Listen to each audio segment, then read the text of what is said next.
what stood out on the defense? What was the issues that allowed FAMU's quarterback and offense to kind of dice up UNC at times? And they were converting fourth downs, third downs. The secondary was the big issue, but could it be the defensive line not getting pressure? What'd you see out of that group? And obviously, your insight is so valuable because you were in those meeting rooms last year.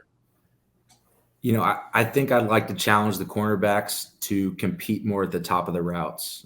Some of the routes that they hit in the first half were, longer developing routes. They were deep in cuts, which is, one of the hardest routes for a cornerback to cover. That 15 to 18 yard deep in where the quarterback has time in a clean pocket, and it's really hard for a cornerback to, make a play on that, especially when he has no help inside. But I think at a few times, our corners got lazy at the top of the route. Not lazy, but they just didn't compete as well as they should have. They got to finish the route, finish the play to really, contest a 15 to 18 yard deep in. I know it's going to be – they're going to catch it sometimes, but we need to be more competitive at the top of the route. And when you say that, do you mean like kind of trying to break up the pass play more, trying to tackle more at the top of the route? Like, what do you mean compete at the top of a route? So – at the top of the route, I'm talking about when a receiver stems inside and he's running 18 yard deep in, right? So he's 18 yards downfield and then he's breaking in, towards the middle of the field, and the corner has to be able to, stay with him obviously and compete more and stay attached at the hip. I think at times maybe they got a little lazy in terms of, they thought maybe the ball wasn't coming their way, or it was a longer, progression route. So maybe the quarterback, because their eyes aren't on the quarterback, it's on their man. So they just got to compete, through the whistle. That was, a couple of things I saw. And I think Balfour got beat in a man coverage, for a touchdown on the red zone. That happens. It was a great throw and catch, a corner route in man coverage that the quarterback threw a great ball. Like that happens. With the first touchdown they scored was a wheel route to, on Chris Collins, another great throw and catch. We have a defensive end covering a, running back out of the backfield. That's a mismatch in itself, but it happens in football all the time. You see it in the pros, you see it in college.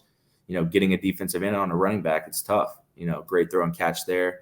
They had a long slant, I think it was a 40-yard gain or whatever, and I believe we were in cover 2, and that's the corner's responsibility to take that receiver back inside, because the wall curl defender is, completely inside of 2. The safety's going to a half, so there's really no space.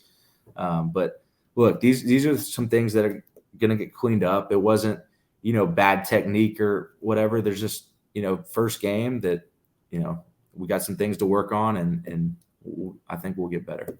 So the issue, all right, so people on the message boards, fans on Twitter, they're like, why is this defense not better? What's the why did they not look as good or as good as we expected against them? Is it something where UNC was very, very vanilla, they didn't blitz as much? But what do you think what are you going to tell fans that are concerned about this defense, I guess is the best way to phrase that?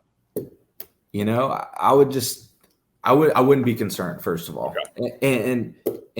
And I mentioned corners first, but it's a team defense as a whole, right? So if receivers, run an 18-yard route and the quarterback's got time to throw with a clean pocket, then that goes on the D-line as well. So it's, multiple pieces are working together. There was a few times where we're in cover 3 and the 2 linebackers, which are the hook players, got too invested inside and the running back kind of snuck out of the backfield. I remember on the drive they scored before the half, I believe it was Ced Gray. He kind of lost sight of him, and the running back slipped out of the backfield, but that's on him. It doesn't look like to the naked eye watching the game, they're like, oh, there's just a free guy running, down the field, and maybe it's the secondary, but no, it's on the linebackers. So, we ran a multitude of coverages, very similar to coverages we ran last year. Yeah. Match cover 3, bracket, cover 4, and a little bit of cover 2.